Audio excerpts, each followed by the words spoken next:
또 시작하도록 하겠습니다. 자, 여러분들의 시간이신데요.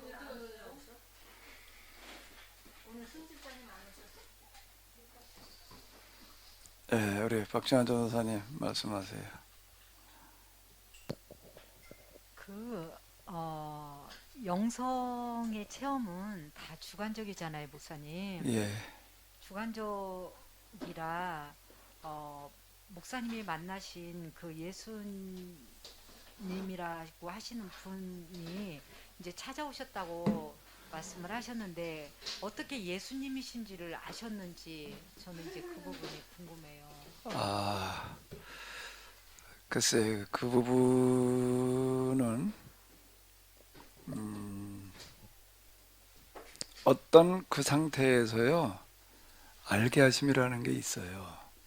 그 알게 하심이라는 게 있어서 그 부분은 좀 설명이 좀 명확하게 쉽지 않은데 그 상태에서는 그 알게 하시는 어떤 그런 부분들이 있어요. 이제 마귀의 역사라든지 이런 부분들도 그렇고요. 그거 이제 그럼 어떻게 그게 알게 되느냐라고 하는 거는요. 이렇게 설명이 이제 가능한 것 같아요. 그 부분은 제가 이제 이렇게 좀 영적인 분별 뭐 어쩌고 저쩌고 이런 것들 좀 이제 많이 그 당시 상태에서 이제 생각을 했던 건데 제가 전에 그 영상 설명할 때 이제 이럴 때 뭐라고 얘기를 했는가라고 하게 되면은 물이 흐른 연못에서는 들여다봐도 바닥이 안 보이거든요.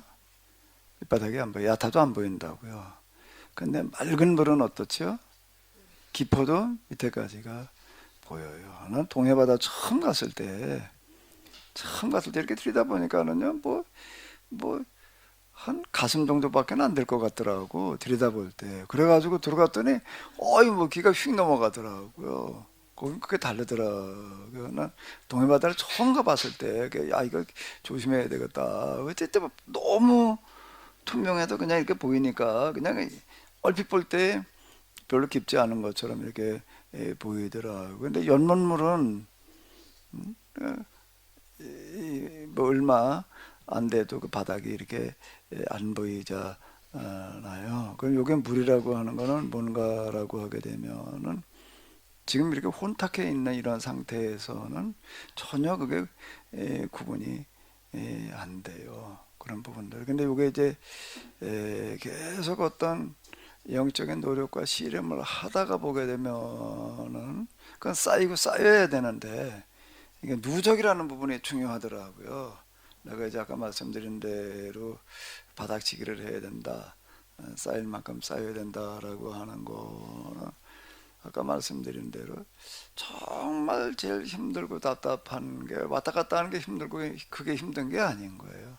기도를 해도 도대체 이게 뭘 하는 것 같지 않고 뭘 하는 건지 모르겠고 그게 진짜 힘든 거거든요. 근데 이제 그게 쌓일 만큼 쌓였을 때에 그 쌓일 만큼 쌓이는 그런 거가 나도 모르게 이제 지나고 난 다음에 이렇게 보니까는 내 안에 어떤 그런 혼탁함이라고 하는 거가 제거되는 과정인 거예요. 그 상태에서는 이게 명확하게 보여요. 그 상태에서는 보이거든요. 뭐 그때 설명이 되는지 모르겠는데, 그러니까 우리가 맑은 물을 들여다보면 명확하게 보이잖아요. 그 사람은 명확하게 보인다고요. 그 사람은 똑같은 설명으로 하면 어떨까 싶은데, 야, 잠깐만 조금만 더 하실 말씀 있으면 하세요. 아직 더 좀 명확해지셨을 것 같지가, 이제 아는데요. 그러니까 내가 이제 아까 얘기대로, 좀 이렇게 딱 보신다 보니까 예수님이더라라고 하는 게, 얼굴 형체 뭐 어떤 이런 것들이 좀 멀리 떨어지게 이렇게 보이는 게 아니거든요. 그걸로 보이는 게 아니라, 어떤 그 상태에서, 알게 되는 그 뭔가가, 있어요. 그리고 내 앞에 와 서 계신 분 예수님이라고 하는 이런 것들이 명확해지는 뭔가가 있지요. 그러니까 이제 영성이 주관적이라 다 그 이제 목사님이 체험하신 그 예수님을 말씀해 주셨을 때 우리가 이제 공감이 이제 되어지는 부분들이 이제 사실 있는 부분들이 있고 안 되는 부분들이 사실 있거든요. 그러니까 네. 이제 그만큼 이제 차원이 달라서도 이제 그렇겠지만은 그래서 우리가 이제 누군가한테 이 예수님에 대해서 우리가 경험한 것들을 나눌 때도 역시 그와 같지 않을까. 그래서 그런 부분들을 물론 목사님께서 늘 말씀해 주신 이 법으로 원리와 이치로 원리와 이치로 또한 정의와 공의 이런 그 그러니까 그런 인문학적인 그런 이제 그 용어를 가지고 설명을 하면 모두 다 공감을 하고 알아듣고 이제 이해를 어느 정도 하지만 그 내가 만난 예수님을 주관적으로 이야기할 때는 그 부분이 어, 이야기를 해도 공감이 참 안 되는 그런 부분들이 예, 예, 그건 뭐 그 부분에 대해서는 어쩔 수 없는 어떤 이제 그런 부분인데, 제가 이제 그 영성 얘기할 때 이제 많이 하는 어떤 그런 건데요. 이제 저에게 있어서 특징, 그거는 아마 누가 그렇게 해라 말아라가 아니라 내 어떤 개인적인 특징 때문에 그러지 않았나 싶은데, 어떤 조그만 영적인 현상을 하나 경험을 하게 되면은 경험을 하면은 내가 그걸 쉽게 받아들이지를 않았어요. 쉽게 이건 하나님께서 하시는 거다 보다 이렇게 받아들이지를 않는 거예요. 그건 언제 받아들이는가 하면 확인이 된 다음에 이게 진짜 마귀의 일인지 하나님의 일인지 알 수가 없단 말이에요. 그건 이제 내가 이제 이 혼탁해 있는 상태에서는 전혀 안 보여요. 전혀라고 얘기를 해도 과언이 아닌데, 그게 이제 이렇게 좀 가도 좀 이렇게 맑아지는 상태로 가면 명확하게 이제 보이는데, 그 전에 그 예전의 상태에서는 아무것도 안 보이니까 누가 뭐 투시한다 뭐 어쩌고도 하면 그건 뭐 모르지. 내가 그건 뭐 성령 이렇게 한대니까 그냥 그런가 보다 이러는 거지. 그게 뭐다라고 내가 이제 판단이 안 되는 거고, 똑같은 어떤 이러는 건데요. 여기 이제 수많은 그 어떤 그 경험들의 길을 가는데요. 어떤 작든 크든지 간에 어떤 현상이 일어났을 땐 내가 그걸 쉽게 받아들이지를 않았어요. 쉽게 받아들이지를 않고 확인된 다음에 받아들이는데, 그 확인은 뭘 가지고 하느냐, 어떻게 확인이 되느냐, 내가 일단 이해가 돼야 되는 거야. 이해가 돼가지고서 이게 하나님께서 하시는 일이다, 마귀가 하는 일이다라고 하는 게 구분되지 않으면은 그걸 내가 쉽게 받아들이지 않고 보류를 했다는 거예요. 보류.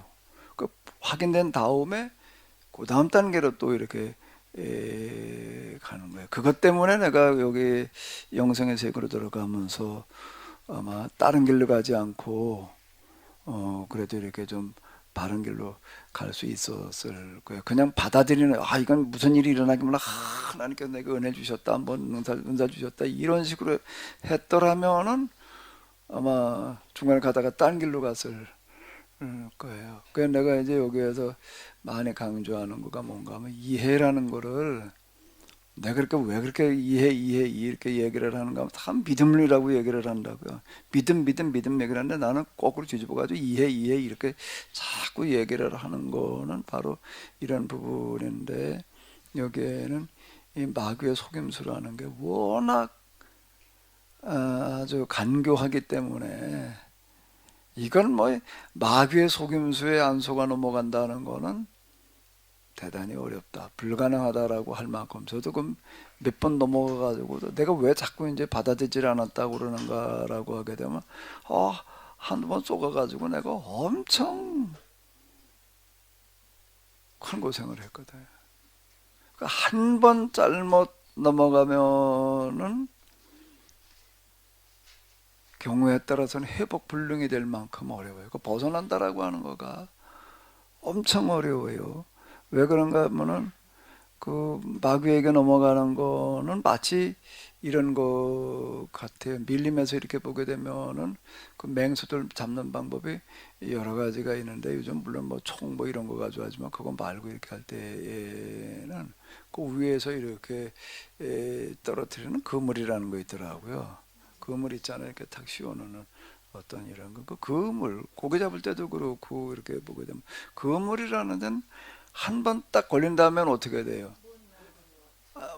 못 나오는 것뿐만 아니라 어떻게 하면 어떻게 할수록요 나가려고 버둥거리면은 버둥거릴수록 더 옥죄해지는 거예요. 그게 이제 뭔가 하게 되면은 내가 그게 너무 실감이 났던 게 이 마귀의 역사가 바로 그와 같다. 한 번 씌워 놓으면은요 그 그물이라는 거가 너무 적합한 표현인 것 같아요. 그물에 한 번 씌우면은 바꾸기 그러면 다시 한번 마귀의 속임수에 넘어가면 이제 그 씌운다고 씌워놓으면 이게 못 벗어나는 거예요. 그럼 못 벗어 그물이 어떻게 하다가 찢어진 몰라도 근데 그물 치는 사람들이 그물을 찢어질 그물을 갖다 놓나 찢어지지 않을 만한 그물을 갖다 놓으니까 벗어날 길이 없다. 벗어날 길이 없다. 그래서 제가 그 이후 저 신천지에 넘어간 사람들 뭐 몇 사람들 뭐 누가 얘기를 해가지고서 이렇게 해보면은요 이따금 그렇게 전화 온 적이 있어요. 아 그래도 영적인 무슨 경험이 좀 있고 그러니까 좀 딴 사람 말들은 안 들어도 좀 당신 말을 좀 들을 거니까 좀 꼭 좀 만나줘라. 한번 좀 시간 좀 내라. 뭐 이래가지고 저 좀 만나보는 경우가 있는데 안 돼요.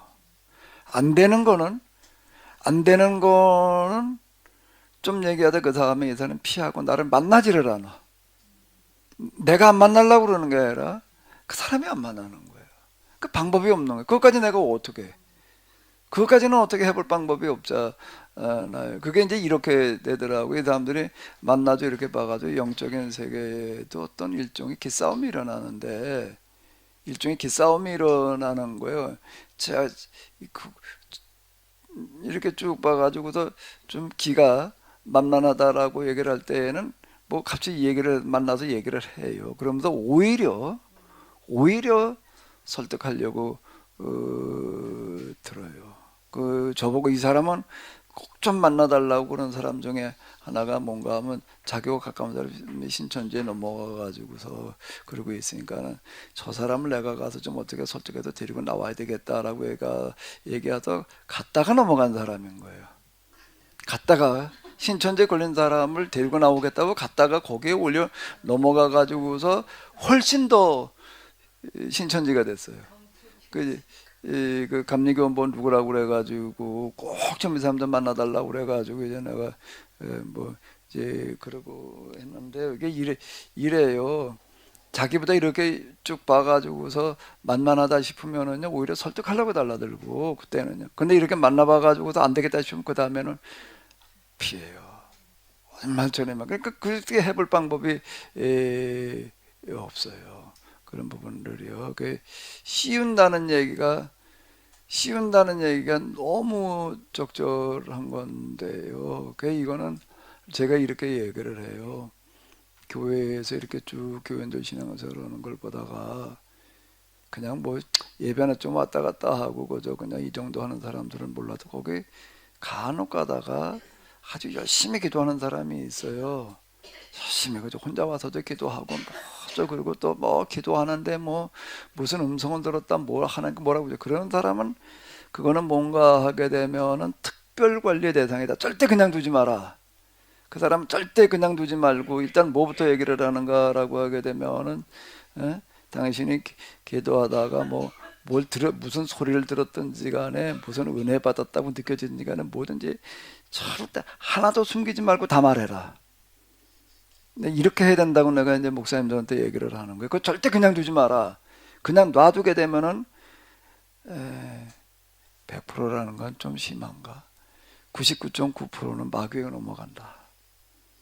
그냥 두게 되면은 마귀에게 다 넘어간다. 거기서 벗어난다는 거는 대단히 어렵다. 혼자선 못 벗어난다. 그거는 왜냐면 그만큼 마귀의 속임수가 아주 간교하기 때문인데, 내가 아주 그런 얘기, 제가 영성 얘기할 때 내가 꼭 해 목사님들한테, 그런 교인들이 만약에 교회에 있다면은 절대 그냥 내버려 두지 말아라. 그리고 아주 뭐든지 간에 다 얘기하게 해라. 그런데 목사님들이 그래, 얘기하면 내가 뭘 알아야지, 내가 뭐라고 그러느냐, 그렇게 얘기를 하는 게, 와서 지금 뭐라고 이제 얘기를 하는데, 뭐 모르니까 어떻게 해볼 방법이 없다는 거예요. 몰라서 그럼 그걸 그런 거 그럼 어떻게 하냐. 매그 목사님 보고 그럼 목사님도 전화해야 되냐, 목사님 보고 만나라고 그래야 되냐, 그래 얘기를 하는 거예요. 그럼 이제 내가 그때 뭐라고 그랬죠? 그렇게 얘기를 할 때, 이해로 해라, 간접 경험으로 해라. 내가 목사님들한테 지금 내가 그 합의로 얘기할 책이라는 것도 있고, 그 책에서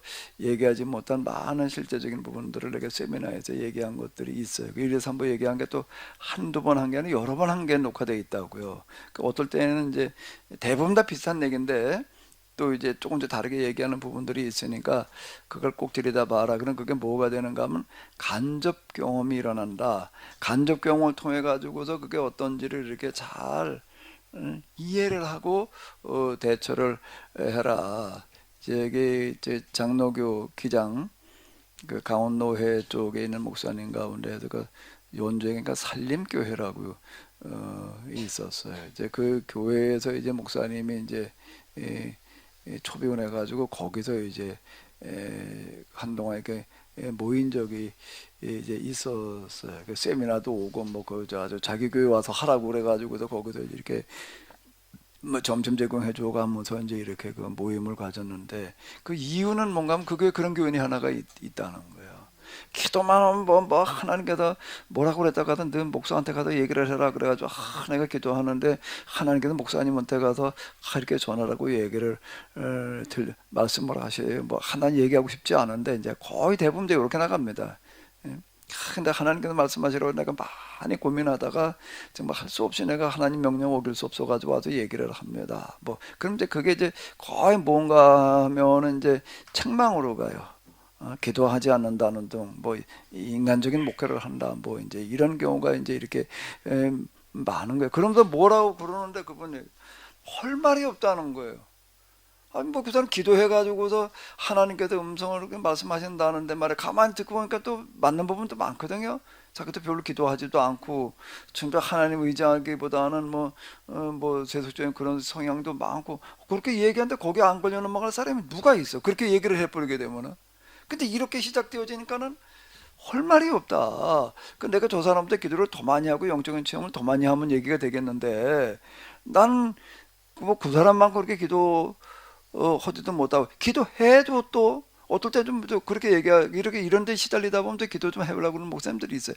기도해봐도 자기는 뭐 들리는 것도 없고 보이는 것도 없고 아무것도 없단 말이에요. 또 이러고 이제 얘기하는 분들이 있어요. 이제 그럴 때 어떻게 해야 되느냐 이제 이렇게 얘기를 해요. 근데 내가 이제 금방 얘기한 대로 경험이라는 거는 직접 경험도 있지만은 간접 경험도 있다. 이 간접 경험으로 갈 때에는 그 이해로 가는 건데 여기에는 근거가 제시하지 않으면 안 되는 거예요.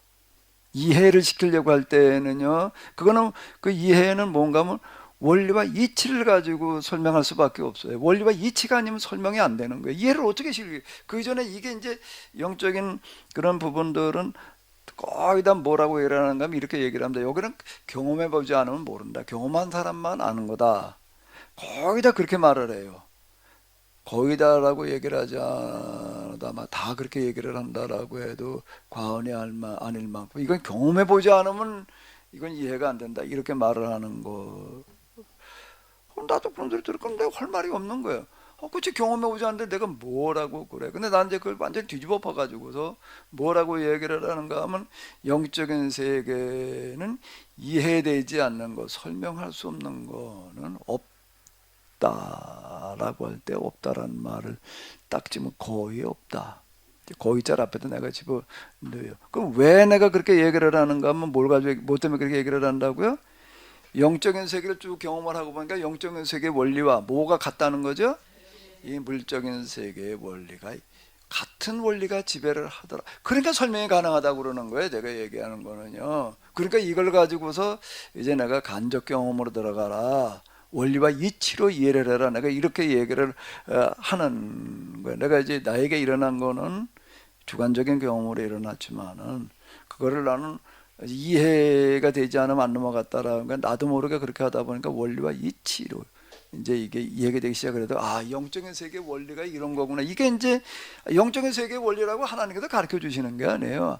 예? 그 내가 이해를 해야 되는 거야. 내가 깨달아야 되는 건데 그건 계속 내가 이해되지 않으면은 나는 그 많은 경우에는 나중에 이렇게 보니까 하나님께서 하신 말씀이었다는 거예요. 나는 받아들이지를 않은 거예요. 그거는요. 그럼 하나님께서 이 자식 내가 말씀한 건 내가 얘기한 네가 안 받아들여 이렇게 얘기하지 않으시더라는 거예요. 그분은. 난 지금 아직 내가 이건 이해가 안 되니까 난 받아들인다 안 받는다 그냥 내가 좀 일단 좀 보류하겠습니다. 하나님은 그거 가지고 뭐라고 그러시는 분이 아니더라. 그러고 넘어가고 나중에 가가지고 이해를 하는 거. 그게 이제 그러니까 원리와 이치라는 걸 내가 얘기를 하는 거예요. 그렇게 하는 과정 속, 그 누적이 돼가지고 원리와 이치를 내가 말을 하는 거지. 영적인 세계 원리를 어떻게 얘기를 해? 어떻게 얘기를 해?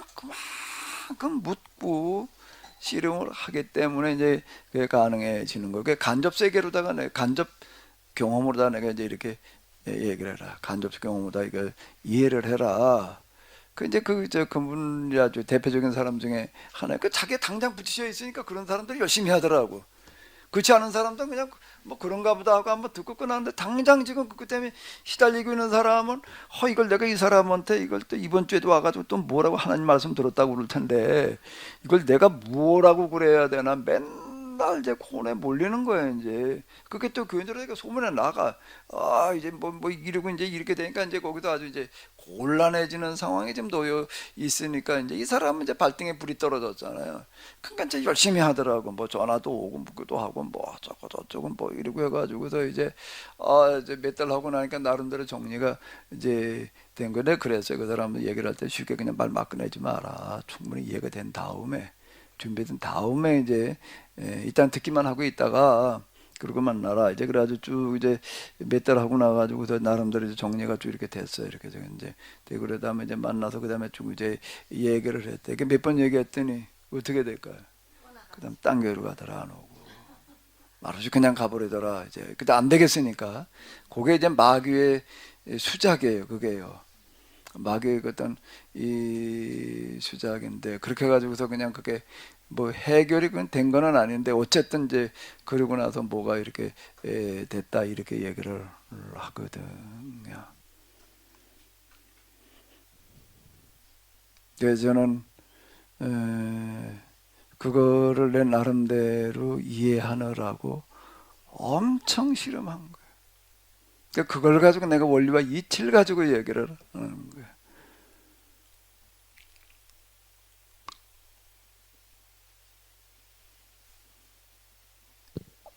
그리고 목사님, 여학사님, 예.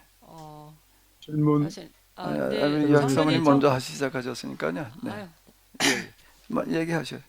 저는 다른 질문이나 다른 말 하려고 했는데 지금 이제 영성 부분 이야기하는 그때 궁금한 게 같이 생겨서 지금 말씀하시는 것 중에서 목사님께서 이제 영성 경험하시면서 쉽게 받아들이지 않고 이걸 이해로 가려고 했다고 이제 그러면서 정리를 하셨다 그랬는데 그 이해로 정리하는 과정에서 목사님 아직까지는 원리치에 전적으로 깨닫지 않는 과정이었잖아요. 나중에 원리치 깨닫고 근데 그걸 그 이해를 하시려고 하실 때 그 근거를 원리 이치로 완전히 깨닫지 않는 상태에서 계속 물어가면서 점진적으로 이렇게 원리 이치를 깨달아 가시는 과정이었다고 보면 되나요? 처음부터 원리 이치를 깨닫고 경험하는 과정은 아니었을 텐데. 이제 그 영성의 세계를 경험하고 나니까 원리와 이치인가 이제 그쯤 가가지고 보이는 거죠. 영적인 세계의 원리가 이런 거였구나. 그게 된 그 대표적인 게 내가 이제 나다짐의 원리. 낮아짐의 원리, 하나님은 가장 낮은 곳에 계시다라고 하는 거, 이제 그거를 이제 이 곡선적인 사고와 더불어 가지고서 물질 세계의 원리와 같다라고 내가 이제 영성의 세계와 물질적인 세계의 원리가 같다라고 얘기를 하는 거는 내려가는 원리 때문에 그러는 거예요. 네네. 내려가는 원리 때문에 세상 모든 만물이 다 내려가잖아. 물도 내려가는 거고 이것도 다 떨어지면 내려가고 그 중력이라는 걸로 지금 우리가 그걸 설명을 한단 말이에요. 중력으로 설명을 하는데 영성의 세계에도 같은 원리가 지배한다라고 하는 거는 뭔가 하면은 거기도 내려가는 원리라는 거예요. 내려가는 원리인데 그 하나님이 어디 계시는가 하면 가장 낮은 자리에 계시다라고 내가 이렇게 얘기를 하는 거는 하나님을 이렇게 보는데 저기 어디 낮아 계신 자리에 앉아 계신 걸 본 게 아니야. 다 저 어디 앉아 계시는 뭐 하늘 보좌 위에 앉아 계시는 하나님을 봤다 뭐 이렇게 이제 그렇게 얘기를 하는데 나는 그럼 그게 반대로 저기 낮아 계시는 데 계시는 하나님을 내가 무슨 환상으로 봤다 뭘로 봤다가 아니야. 그렇게 본 게 아니라 그 봐가지고 하나님 가장 낮은 곳에 계시다라고 얘기를 하는 게 아니라 뭔가라고 하게 되면은 하나님 경험이라고 하는 거가 하나님의 영이라는 거가 어떤 역할을 하기 때문에 나를 내려가게 만드시는 경험을 하는 거예요. 그러니까 왜 내려가야 되나? 아니, 당연히 내려가야지, 겸손해져야지. 이건 윤리 도덕이고 그거 말고 원리와 이치로 얘기를 할 때에는 왜 모든 물질이 중력이라고 하는 그런 원리의 지배를 받아가지고 가장 낮은 곳으로 내려가는가? 왜 내려가느냐? 그건 설명을 못하는 거예요. 물리학자들이 거기까지는 말을 못해요. 그냥 내려간다. 실험을 해보니까 내려간다. 그 내려가냐? 왜 내려가느냐? 어디까지 내려가냐? 그 이제 모든 물체는 자기 중심에서 자기 중심으로 잡아당기는 힘이 있기 때문에 내려간다. 여기까지만 설명을 하는 거예요. 근데 왜 그게 내려가는 거냐? 그건 그런 현상을 설명할 뿐이지. 현상을 설명할 뿐이지 현상의 이유까지는 설명을 못 하는 거예요. 예?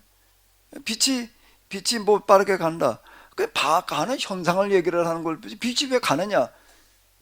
그거는 설명이 안 되는 거예요. 근데 영성의 세계로 들어가서 이제 보니까는 거기도 일종의 경험이고, 이제 이 물질의 세계에서는 가설을 세워가지고 이 가설이 맞다는 거를 뭘로 입증을 하는가 하면 실험으로 입증을 한다고.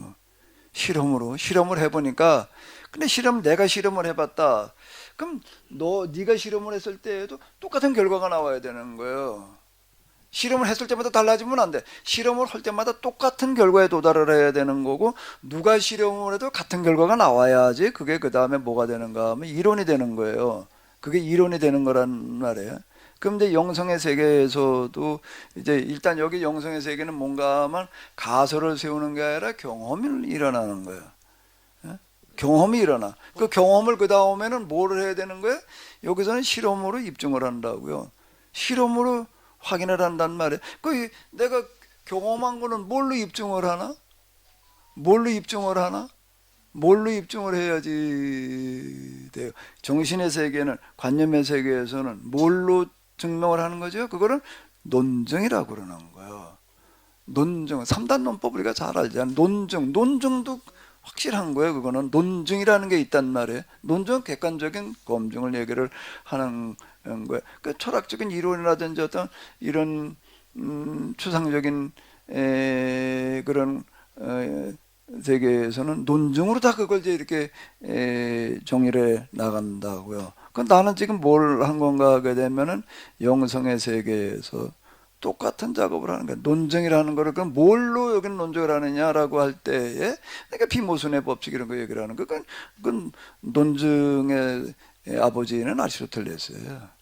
그 사람은 논리학이라고 하는 거가 이제 거기 3단 논법 뭐 기타 등등 다 나오는 이야기가 되는 건데 이게 비모순의 법칙인 거예요. 일단 비모순의 법칙이고 그 사람을 아리스토텔레스라고 하는 사람은 뭔가 하게 되면 뭐 물고기도 연구하고 뭐 저 풀리파리도 연구하고 식물학 무슨 다 해가지고 거기서 원리를 끌어내는 사람인 거예요. 원래 일반적인 원리를 끄집어내 가지고서 이제 그 원리를 가지고 이제 이렇게 논증을 해 나간다. 그걸 써먹은 거예요. 내가 그거를 써먹은 거라. 목사님께서 영성 체험하는 과정 이전에 제가 보니까 목사님이 원리이치에 대한 궁금증이 있었고 거기에 대한 이해가 있었고 거기에 대한 관심이 있었고 제가 볼 때는 그래요, 목사님. 그래서 영성의 과정에 사단이 역사하고 하나님이 역사할 때 이걸 분별할 수 있고 늘 묻고 갖고 분별하려고 애를 싶지 않았나 이렇게 저는 생각이 드는데 목사님은 다 경험하고 나서 원리 이치가 보였더라 이렇게 말씀하시니까 아니 아니죠. 그렇게 가다가 보니까 네, 경험하고 난 다음부터 원리와 이치를 가지고 하는 게 아니라 네, 네, 과정 자체가 그렇게 간 거예요. 네, 네, 과정 자체가 그 부분은 내가 이제 감신 대학원에서 아퀴나스를 공부한 거가 이제 많이 도움이 됐다 그러는데 아퀴나스의 신학이라고 하는 거가 아리스토텔레스의 철학을 그 형이상학을 기초로 한 신학이라고요. 이걸 가지고 엄청 고생했어요. 모르겠더라고요, 그거는요. 좀 철학자 중에서 아이 그 뭐 이건 시시해서 그건 뭐 조금 뭐 어려운 걸 가지고 난 좀 실험하고 싶은데 그런 사람이 있으면 아리스토텔레스를 가지고 한번 그 사람이 메타피직이라고 하는 형이상을 가지고 한번 실험을 해봐요. 그거 좀 실험할 만 할 거야. 난 내 머리 가지고서는 그거 안 되더라고. 그 은진이 보고 그거 한번 하라고 그래. 그 고향 이름은 니체라고 전화왔어. 그 니체도 꽤 난해한 사람이에요. 그 사람 이해하려면 쉽지 않은데 아이 고향 이름은 니체라고 전화고 걔가 부를 때 니체야. 난 아무리 봐도 그걸 니체라고 부르기가 좀 그래. 그 왜 니체냐 그랬더니 무슨 뭐 아까도 그러더라. 니체야 그래가지고 무슨 소린가 그랬더니 고향의 이름이래. 지 혼자 부르는 이름이야. 그 왜 니체라고 그랬나 그랬더니 뭐 유명한 철학자래나 뭐래나. 걔는 뭐 근데 언제 한번 뭐 이런 걸 읽었다고 그러는데 뭐 짜라투스트라는 이렇게 말했다 그걸 읽고서 뭐 읽었다고 그러던가 이제 뭐 걔는 그런 걸 아주 좋아하는 거 그때 그 제가 그 아리스토텔레스의 철학을 가지고 좀 실험을 해놓은 거가 상당히 도움이 된 거예요. 나도 모르게 그거 갖다 써먹은 거야 거기다 갖다가. 그래가지고 내가 햇길로 가지를 않았고 원리라는 말을 썼어요. 내가 그 신학대전 소문 첫자를 뭐라고 썼더라. 아리스토텔레스는 말해 지혜를 뭐 원리에 대한 사물의 원리에 대한 지식을 지혜라고 그랬다. 내가 그걸로 시작을 했나 그럴 거야 아마. 어?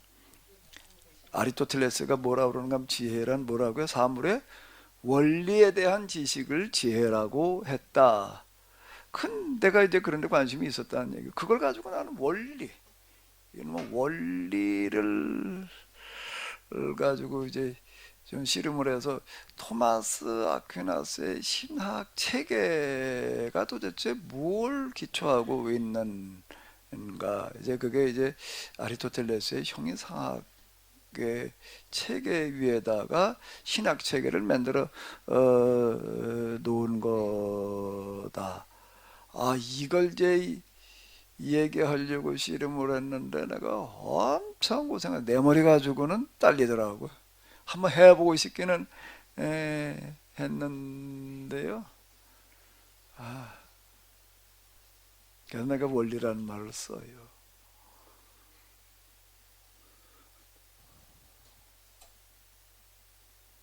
무슨 얘기를 하려고 그러셨지? 아니요 이제 아까 영성 부분에 제가 이제 그거 궁금했던 거 물어봤고요. 일단은 그 부분에서는 목사님 지금 말씀하시니까 역시나 그런 배경이 있었기 때문에 그런 과정에 대해서 그렇게 갈 수 있으셨구나 하는 생각이 들고 그리고 이제 영성을 온전히 경험하고 나서가 더 확실히 보였다는 거잖아요. 그 원리치들이 만물과 원리와 이치로 보이는 거죠. 네, 네. 원리와 이치로 보이는 거예요. 그런데 이제 하나님께서는 나로 하여금 영적인 세계 원리와 이치를 볼 수 있도록 필요한 부분을 경험시키신 것 같아. 그 경험이 기초가 되지 않으면 안 되니까. 그게 이제 성경의 그 중요한 부분들을 이해하는 데에는 그 경험이 아마 필요하니까 그 경험을 시키신 것 같아요. 눈이 밝아지는 모든 사람이 보이는 어떤 그런 거가 모든 보게 하는데 목적이 있는 게 아니라 하나님께서 찾으시는 마음이 보시고자 하는 마음이 뭔지를 거기서 이제 내가 비로소 이해를 하는 거예요. 아이, 잃어버린 양을 찾으러 왔다는 얘기가 도대체 뭐야? 이게 소외된 사람, 병든 사람, 그 사람들 저 돌보시러 왔다는 얘기로밖에는 더 이상 접근이 안 되는 거예요. 그 얘기는. 저도 오늘 목사님 설교 주신 전에도 약간 들은 부분이지만 오늘 더 명확하게 우리가 뭘 간절한 마음으로 그 뭐죠? 몰두해야 되는가, 목말라야 되는가, 간절한 마음으로 목말라야 할 것이 무엇인가, 이것을 이렇게 정리해 주시니까 더 정말 이게 하나님의 마음이시구나, 우리 세상을 향한, 인간을 향한 마음이 그거구나 하는 것을 좀 더 가슴에 또 와닿고요. 정말 하나님께서 좋으신 분이고 정말 하나님이 사랑이시다는 게 더 이렇게 가슴에 와닿고, 그냥 오늘 그 야고보서 말씀에서도 노동자의 그 품삯을 가로채려고 했다는 거, 뭐 그런 착취하려고 했다는 그런 말씀들, 또 예언서에서 그런 그 부분들 많이 나오잖아요. 부자가 가난한 자 착취했다는 그런 표현들 많이 나오고 그러는데, 이게 성경에서 예언서에서 흐르는 중심 주제고, 또 오늘 이 시대에서 또 야고보에서 또 이런 그 예언서가 말씀하는 그 중심 주제를 볼 수 있어서 아버지 마음이 이거구나 하고 좀 가슴이 뭉클했습니다. 근데 이 시대에도 또 이런 것을 가장 가슴 아프게 생각하고 계시는 하나님 아버지 마음을 좀 헤아릴 수 있어서 감사했고요. 또 근데 이것이 우리가 신앙인들이 해야 될 주로 사명이고 해야 될 일인데, 오히려 세상 그 인본주의자들이 더 이런 부분에 관심 갖고, 뭐 우리가 이제 그 지난번에 그 유명했던 기생충 영화나 또 뭐 오징어 게임, 뭐 또 이번에 또 뭐 재벌집 막내 아들 이런 거 보면 다 빈부분 문제를 다루고 양극화를 다루고 뭐 그러고 있더라고요. 그런데 교회에서는 그런 부분을 이렇게 중심 주제를 다루지 않고 있는 것을 볼 때 우리가 더 헛발을 딛고 있지 않나 하는 생각, 하나님의 마음과 너무나 거리가 먼 신앙생활을 하고 있지 않나 하는 그런 이 생각 저 생각 들었습니다, 목사님. 그러니까 성경에 보면 내가 부르짖으라 그럼 내가 응답하리라. 그 비슷한 구절들이 많잖아요. 구하라 주실 것이요, 찾으라 찾을 것이요, 문을 두드리라 열릴 것이니, 뭐 기타 등등. 나도 그 말에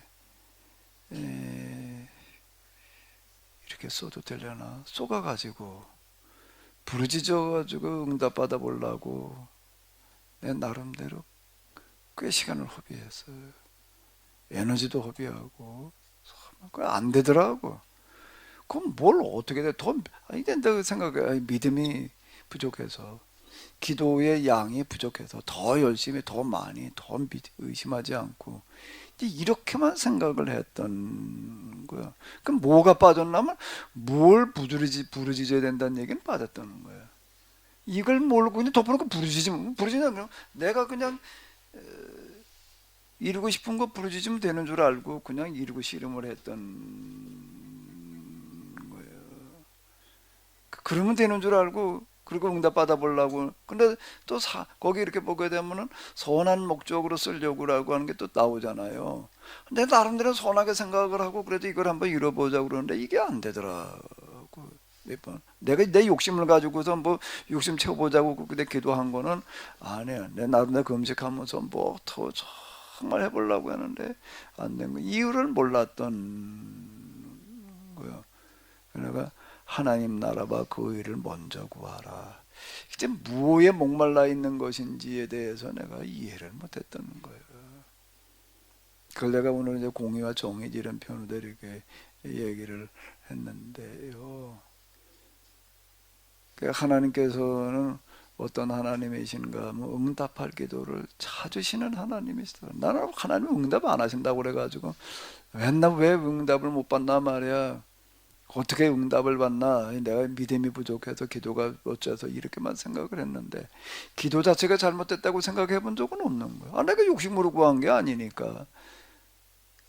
무슨 내가 큰 돈 벌게 해서라고 그런 것도 아니고 뭐 어쩌고 저쩌고 이렇게 했던 건데, 이게 왜 안 되나 내가 그 이유를 몰랐던 거예요. 근데 어디쯤 가가지고 이렇게 보니까 하나님께서는 오히려 응답할 기도가 응답하실 궤도가 없어서 고민이시더라고요.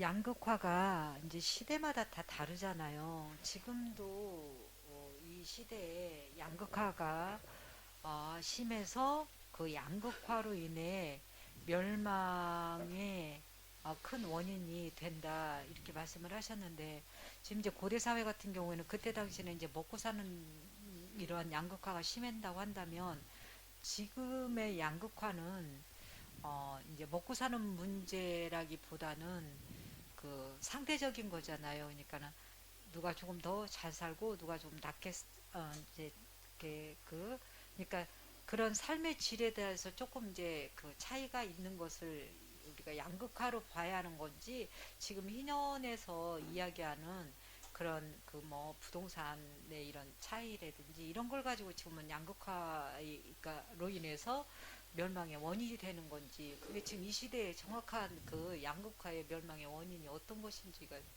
궁금합니다. 그건 다방면인 것 같아요. 다방면인 것 같아요.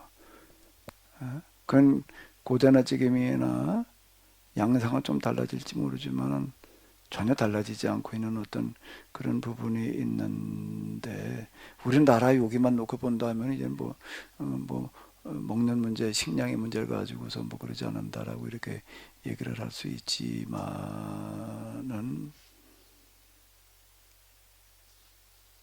세계 전체를 놓고 본다면 어떻다고요? 3분의 1 정도가 기아선상에 놓여 있는 거예요. 3분의 1 정도가 기아선상에 놓여 있다고요. 미국이라고 하는 나라의 인구가 2억 정도 되는데 전 세계 소비재의 30% 소비한단 말이야. 요즘은 조금 달라졌는지 모르겠어요. 전 세계 소비재의 몇 프로라고 미국이 혼자 다 쓴다고요? 30%. 그럼 미국에 갔다가 뭘 팔아먹지 않으면 안 되는 거야. 수출한다 그러려면 미국에다 팔아먹어야지 이렇게 된단 말이에요. 그럼 전 세계 소비재 30%를 미국이 소비한다라고 얘기를 하는데 제가 그 저기 누가복음인가 한국사인가 뭐 그거 쓸 때 나온 통계 하버드대 경제학 교수가 얘기한 그런 이 통계인데 그때 그 시점 지금 그때보다 좀 달라졌다 그렇게 얘기를 하더라고요. 10년이면 많은 부분이 달라지기 때문에 이제 그러는데 그때 얘기를 하기를 3분의 1 정도가 기아선상. 기아선상이라는 건 굶어 죽는 선상을 말하는 거예요. 빈곤이 아니고 빈곤과 기아라는 말은 다른 얘기죠. 기아라는 얘기는 굶어 죽는다는 얘기인데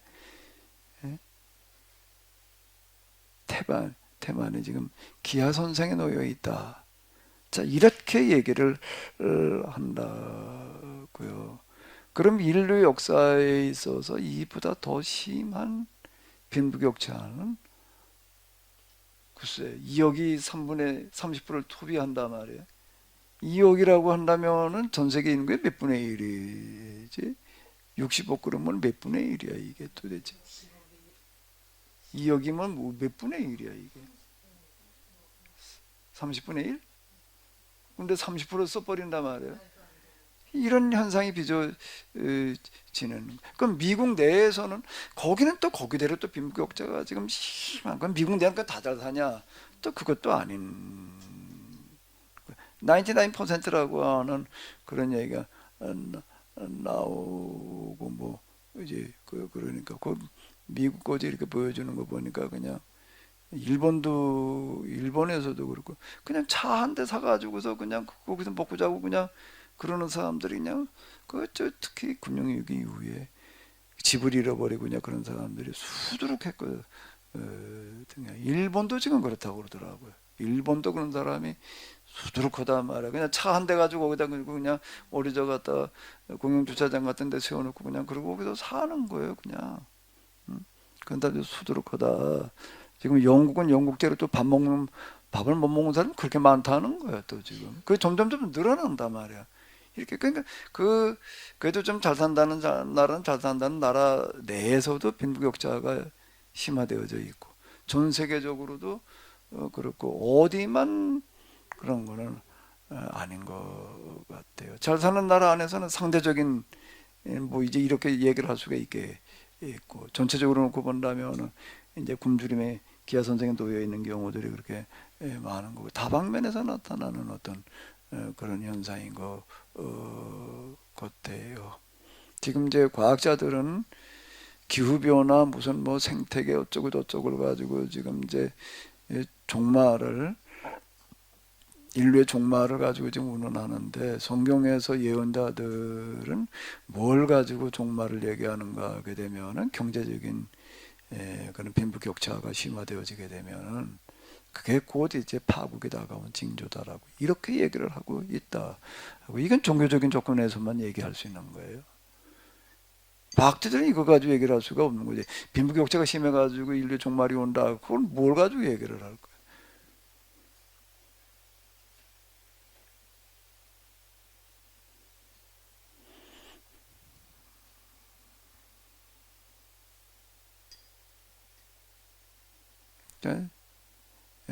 예언자들이 했던 말들을 보게 되면 그 시대에는 전혀 그게 공감을 못 얻었어요. 오히려 이게 다 사이비들이다라고 이렇게 이제 몰리에를 당했는데 누군가가 지금 얘기하는 게 하나님의 말씀이냐 아니냐 이거 구분한다는 거 참 어려워요. 사이비들도 예언자들이 얘기할 때도 꼭 그가 여호와께서 뭐라고 말씀하셨다고 똑같이 하나님께서 뭐라고 하셨다고 얘기를 하니까 이게 도대체 걷잡을 수가 없는 게 뭐가 옳은 소리인지 알 수가 있나. 다 저마다 하나님 말씀을 얘기한다는데 뭐 가지고 알아요. 그럼 이제 뭐 가지고 알 수가 있는 거지요? 뭘 가지고서요? 그게 뭐예요? 그게 당위라는 거예요. 자명이라는 거예요. 원리와 이치를 가지고 얘기를 하는 거예요. 그거 가지고 누구나 알 수 있다는 얘기지.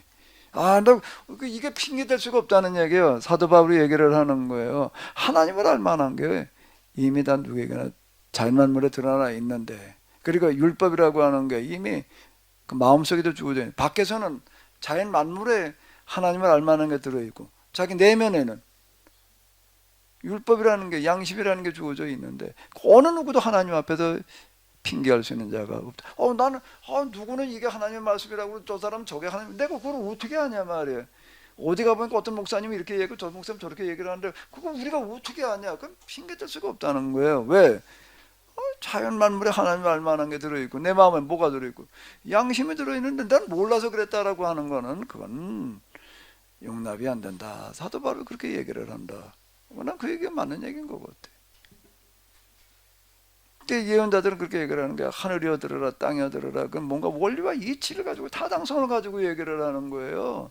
타당성을 가지고 얘기를 하는 거라고. 뭘 가지고 얘기를 한다고요? 근데 그런 건 듣고 싶지를 않은 거예요. 사람들이. 그런 얘기는 그러니까 맞는 얘기였는데 그거보다는 그냥 가서 예배당에 가가지고서 그냥 제사만 드리고 오게도 하나님 복 주신다. 이게 더 듣고 싶은 얘기지. 예? 원래 이제 타당성, 구하고 가문에 갔다가 나구나 돌봐야지 말이야. 그게 뭐 하나님께 원하지. 그걸 모를까? 근데 그렇게 그걸 하고 싶을까? 예? 안식년을 신년을 실천하는 그거를 실천하고 싶을까? 아니면 교회 가가지고서 그냥 소맨마리 잡아가지고서 그냥 절기 때마다 그냥 그러고 제사 푸짐하게 그냥 이렇게 드리면은 하나님께서 이걸 기뻐 복 주신단 말이야. 뭘 듣고 싶은 거지? 그 스스로 속는 거예요.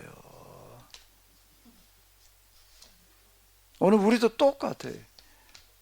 누가 얘기를 하잖아. 저는 이종호 장로님 그랬나? 저는 교회 다니는 기쁨이 있었는데 이젠 부담이 드러난단 말이에요. 이렇게 얘기를 하잖아요. 언제 한번.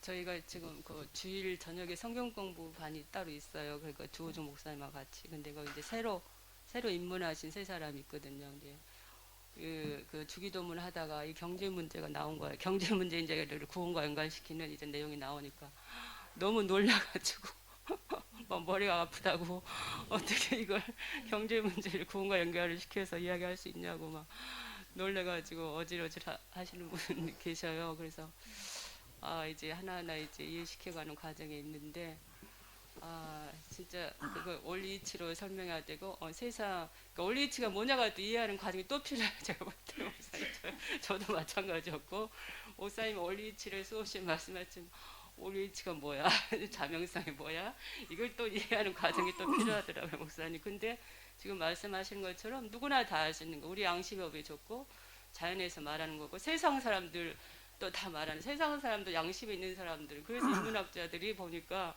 더 평등하게 살아야 되고 평등을 주장하고 양극화가 있으면 안 된다고 해줘야 된다고 더 날리고 이렇게 하고 있는데 우리는 전혀 교회는 거기하고 상관없이 신앙상 열심히 하면 구원 받아 이렇게 지금 살고 있는 거잖아요. 네, 그래서 이제 저는 개인적으로 제가 두 번째 주님을 만났을 때 그 느낌이 지금도 눈물이 나도록 절절한 부분이 하나 항상 있어요, 목사님. 목사님하고 같이 신방 어디를 갔어요. 목사님 기억하실지 모르겠어요. 근데 8평짜리 그 집사님 가정이었어요. 그래가지고 제가 목사님 예배를 인도하는데 찬양을 제가 부를 수가 없었어요. 목사님. 하도 눈물이 나와서 그때는 제가 흘리는 눈물이 아니었고 하나님이 눈물이시다라는 생각이 들었어요. 그래서 제가 그렇게 마음이 낮아져 있을 때는 그 하나님의 심정이 그들을 향한 하나님의 심정이 부어졌었거든요, 목사님. 그래서 다시 그런 걸 좀 회복하고 싶은데 울면 다 되는 것 아니잖아요, 목사님. 저 능력 따라도 없고 마음만 있을 뿐이에요. 그때가 기억에 잊을 수가 없어요, 목사님.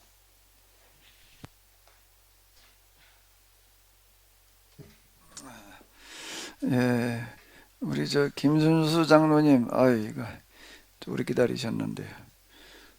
뭘 얘기하려고 그러셨는데 잊어버리지 않으셨죠? 기다리다. 예, 본문 말씀을 좀 돌아가서 예, 질문을 좀 하고 싶습니다. 본문에 보니까 1장부터 계속해서 이제 이 야고보 사도가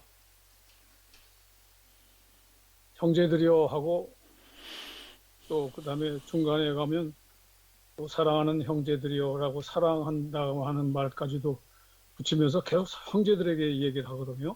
네, 형제들아 들으라 형제들이여 하고 말씀을 하시는데 그러다가 이제 4장 끝부분에 와서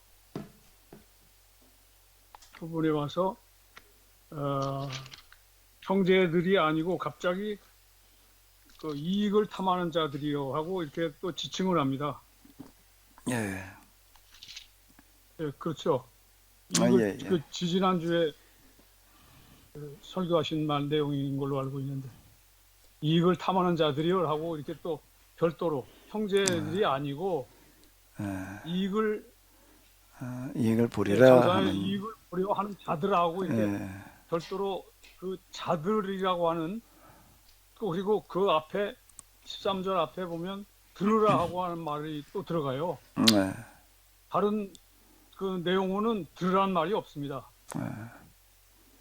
그리고 다시 5장 1절에 보면 또 들으라로 이렇게 시작하거든요. 들어라. 들으라.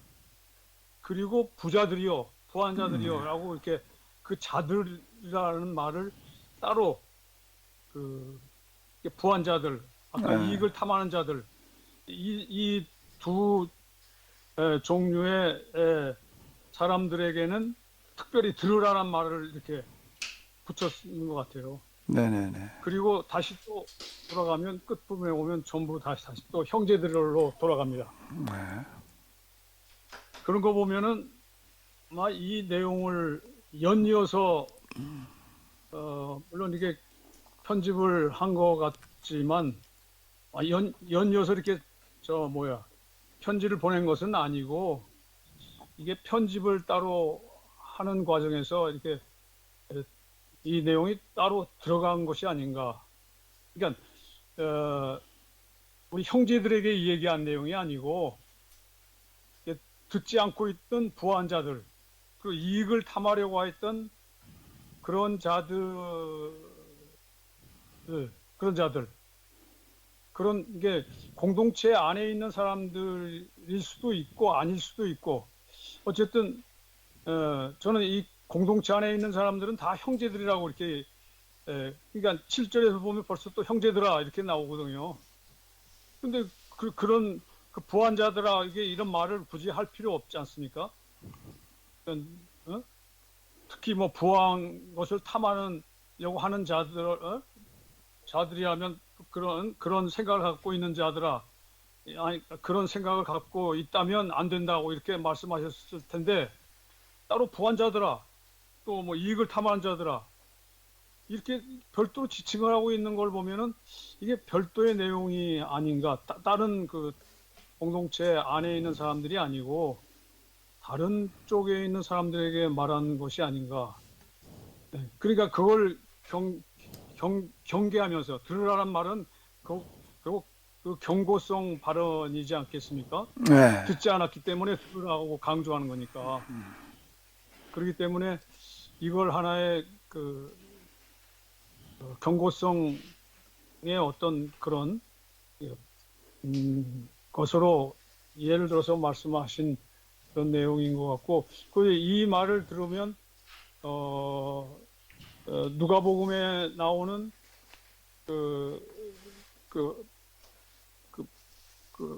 뭐요? 어리석은 부자요? 수은 평지 수은인가요? 그 부한 자들에 대한 예, 예, 예.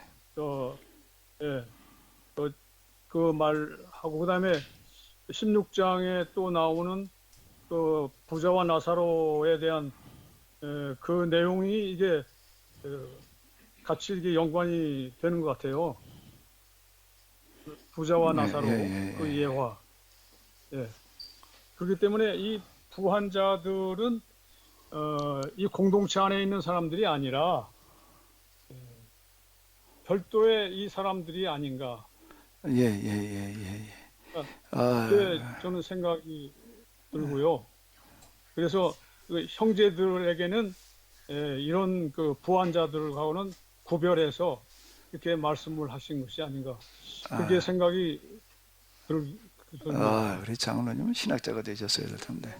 그랬으면 역사 비평을 아주 그냥 잘 하셨을 것 같은데요. 오늘 우리가 가지고 있는 신약 성경 가운데에서는 이제 복음서를 이렇게 보게 되면은 이 예수님 당시와 기록 당시가 시간 차이가 나요. 예수님은 30년 당시이고 이걸 기록하는 거는 이제 한 70년 빠른 거. 그러면 이제 90년 뭐 이제 이렇게 이제 보는데 그러면은 대략 이제 이렇게 봐도 몇십 년 차이가 난다는 거거든요. 그 이제 그 몇십 년 동안에 예수님에 관한 여러 이야기들이 이렇게 전달되고 있었다는 거예요. 그건 주로 구전이에요. 문서도 일부 있지만 주로 구전. 그 이제 기록할 당시로 가게 되면 이제 몇십 년 전 이야기니까 이런 이야기도 있고 저런 이야기들도 있는 거야. 그냥 모아가지고서 이제 그거를 기록을 한다는 거는 편집을 한다는 얘기거든요. 편집을 전해지는 이제 그 이야기들을 가지고 그걸 이제 전승 이제 그 전승 과정을 집중적으로다가 이렇게 연구하는 건 전승 비평 뭐 이제 이렇게 얘기를 해요. 거기 보게 되면 우선 편집자 비평, 전승 비평, 뭐 양식 비평 이제 여러 비평들이 이제 이렇게 많이 이렇게 나옵니다. 서신으로 넘어가게 되면은 서신은 사건 당시와 기록 당시를 구분해 가지고 말하기가 어려워요. 사건 편지를 어디 가든 말로 한 거를 몇십 년 지난 다음에 그 글로 옮겨놨다 그 얘기가 아니거든요. 이건 직접 편지를 써보낸 거란 말이에요. 편지예요. 서신이에요. 그래서 이제 그런데 이제 지금 그 서신 가운데에서 고린도 전서 후서를 이렇게 보게 되면 사도행전을 가지고 가만히 이렇게 분석을 해보게 되면 사도 바울이 고린도 교회에는 편지를 2번만 보낸 게 아니라 한 4번 아니면 5번쯤 보냈을 거다라는 추정이 이제 가능해요. 전에 보낸 편지에 의하면 뭐 이제 이런 얘기들이 이렇게 나오는 걸 보게 되면 2번만 보낸 게 아니라는 거가 명확하다. 그러면 그 나머지 편지들은 어디가 있느냐? 이제 사라졌을 수도 있고 그렇게 얘기하는 사람 모르지 그거는 뭐 우리가 그런데 지금 현재 있는 이 전사 후서 속에 이렇게 같이 들어가 있다. 이래가지고 요거는 뭐 어때서 거다 이렇게 또 구분해 놓는 사람들이 이제 있어요. 그 내용을 보니까 이건 좀 뭔가 요게 지금 삽입이 돼 있는 것 같다. 이렇게 이제 봐요. 근데 야고보서 같은 경우에는 야고보서도 전서가 있고 후서가 있는 것도 아니고, 그리고 야고보서는 내용 자체가 그렇게 길지를 않아요.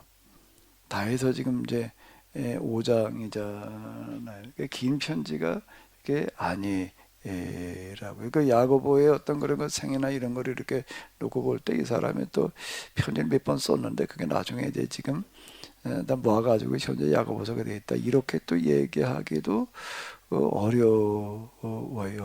장로님 지금 이렇게 보니까 어제는 보니까 들으라 그리고 어제 형제들아 뭐 이래가지고서 얘기를 하고 있어서 이게 따로따로 얘기했던 거 여기 같이 들어와 있는 거 아니냐 뭐 이제 아마 이렇게 이제 생각하실 수 이제 여지도 이제 있는데요. 이제 그렇게 볼 수도 있고요.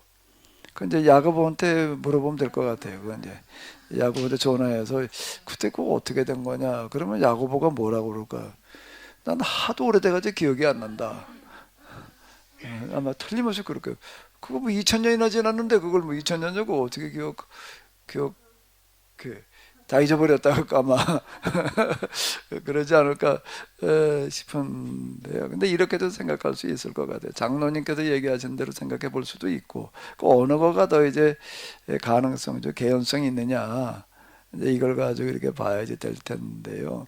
야고보는 지금 흩어져 있는 12지파에게 편지를 쓰는 거거든요. 12지파라고 하는 거에는 뭔가 하게 되면 12지파예요. 흩어져 있는 뭐 그리스도인들에게가 아니고 그저 유대인들에게가 아니고 12지파 이렇게 얘기를 해 놨어요. 그 12지파 속에는 어떨까요? 누구누구가 다 포함되는 걸까요? 그리스도인도 포함되어져 있고 유대교인들도 포함이 되어져 있다라고 하는 거예요. 왜 그런가 하면 야고보는 또 지금 어제도 활동을 했기 때문에 그렇죠. 예루살렘인 거예요.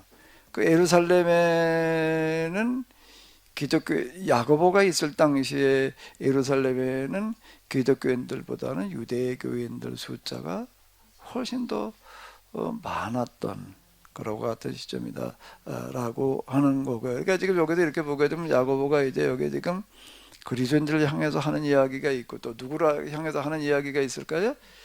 유대인들을 향해서 하는 이야기가 있고 양쪽을 다 겨냥해가지고 쓴 편지라고 이렇게 이제 보면은 이렇게 되니까. 근데 여기서 들어라, 뭐 이제 부자들아, 부한자들아, 이제 이런 거는 지금 누구를 향해서 하는 얘기겠어요?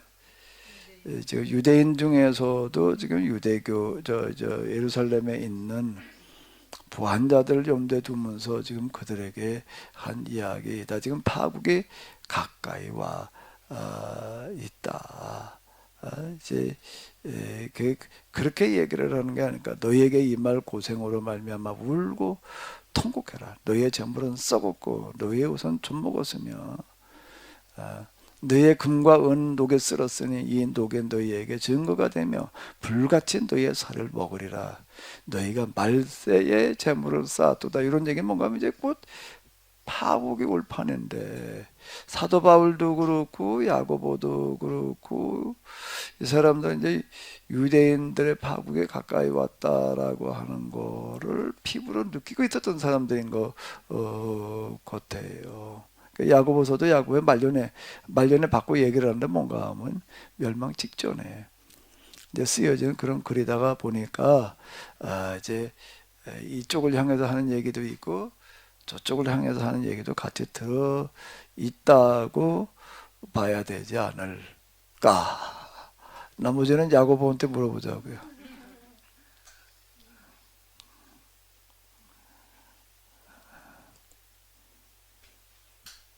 야고보는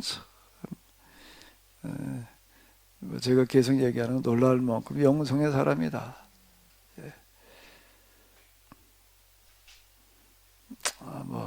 물 안 먹고 목축에서 뭘 얘기하고 하려고 그러는데 뭘 얘기하려고 뭐 얘기하려고 그런 것 같은데 얼굴 표정을 보니까 그랬는데 왜 또 가서 또 아까 내가 말하려고 그러다 말았는데 그러지 말고. 아니 저 제대로 오전에 예배를 못 드리고 말씀을 못 들어서 근데 이게 결국은 계약법을 지키지 않았기 때문에 멸망할 수밖에 없다 그 얘기로도 통할 수 있을 것 같아요. 계약법상에서는 이렇게 부자가 나올 수도 없고 누구나 골고루 살게 만들었어야 되고 빈부격차가 있으면 안 되는데 그러니까 뭐 예언자들이 계속 말했던 거와 똑같이 계약법을 어겼기 때문에 고아와 과부와 나그네를 돌보는 그 일을 어기고 혼자 부를 착취하기 때문에 세상이 너희의 죄로 말미암아 결국은 멸망받을 수 없다 밖에 없다 그 계약법을 어겼기 때문에 멸망받는다라는 그 얘기로 이렇게 또 같이 연결되지 않을까 생각을 했어요. 예. 우리 장로님. 예, 말씀 예, 잘 들었습니다. 예, 일반 뭐 그냥 일반 서신이라고 또 여기 뭐 해설된 걸 보니까 이렇게 편지 글도 있고 뭐 그 안에 뭐 좀 논문 비슷한 뭐 그런 내용도 있다고 뭐 그걸 편집했다고 하는 내용도 나오네요. 어쨌든 뭐 그렇게 또 보는 학자들도 있으니까 그렇게 하겠지만 어쨌든 이제 이런 그 어떤 경제적인 자연의 개인적인 어떤 부를 취하고 또 개인의 어떤 복만 추구했던 그 자들의 그 어떤 그 잘못된 그런 모습을 우리 형제들에게는 절대 본받지 말고 정말 제대로 우리 형제들은 이 공동체 안에 우리 형제들은 이런 부자들의 길을 따라가지 말라 뭐 하는 그런 경고성 말씀으로 이게 이해가 되는 것 같습니다. 예. 그런 거죠. 그 직접 부자들 향해서 또 하는 이야기도 있고요. 그 이야기가 이제 그런데 이제 또 한 가지 오늘날 이제 우리 지금 이 시대에 이걸 적용하다 보면 결국 이제 또 거기에 이제 농장주로 또 이게 표현되거든요. 지금 부환자들 중에 농장주들아 이렇게 또 나와요. 그 농장주들. 그러면 오늘날 말하면 이제 경영자나 뭐 이게 회사 운영자들 이런 그 사람들을 향해서 말하는 그런 내용 같은데 이제 결국 이제 기득권자들 오늘날 우리 이 뭐 사실 솔직히 이제 이 자본주의 사회에서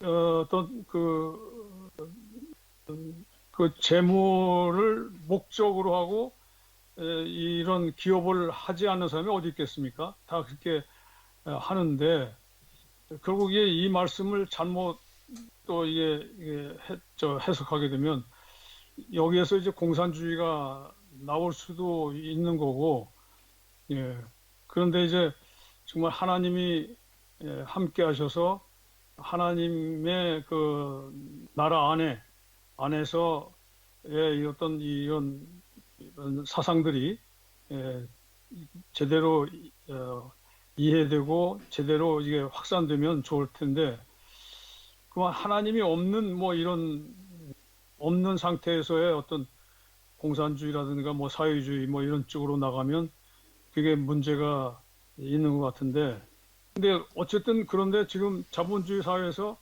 또 하나님을 인정하지 않고 자본주의로 나간다면 그건 공산주의보다 더 무서운 생각이 아닌가 이런 생각이 드는데 목사님은 어떻게 생각하십니까?